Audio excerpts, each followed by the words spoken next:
Na-curious ako sa mga nakikita ko online na may balot daw sa TikTok. So, let's see. So, itong na-order ko pala, 5 na spicy and then yung regular.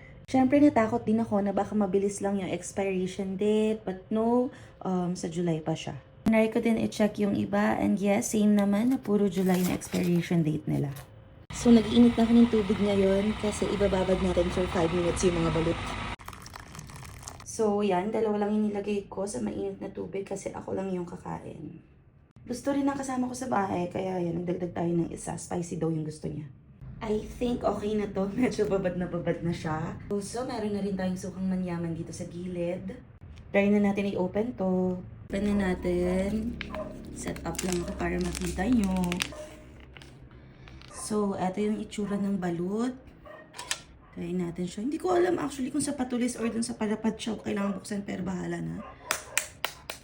Okay.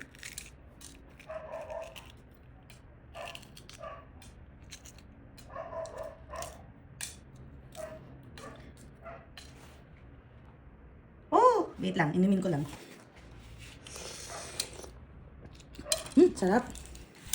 Ang sarap, maanghang yung sabaw. Hindi naman siya sobrang anghang. Sakto lang, pero may hint na maanghang siya.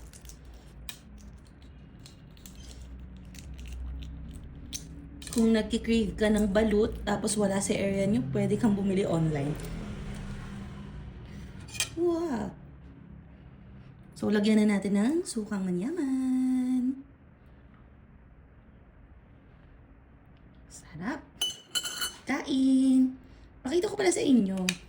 Ipapakita ko sa inyo, ito yung itsura niya. Yan yung pinaka-sisiw. So, kung hindi kayo mahilig sa mga malalaking sisiw, ito yung perfect para sa inyo. Kainin ko muna yung egg. Dito sa gilid. Yan. What do you guys think? Sarap.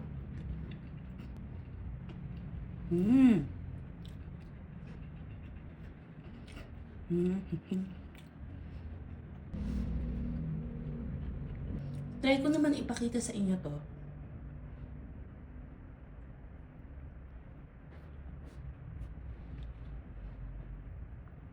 Yan, ganyan yung tsura niya. Kumakain pa ako, sorry.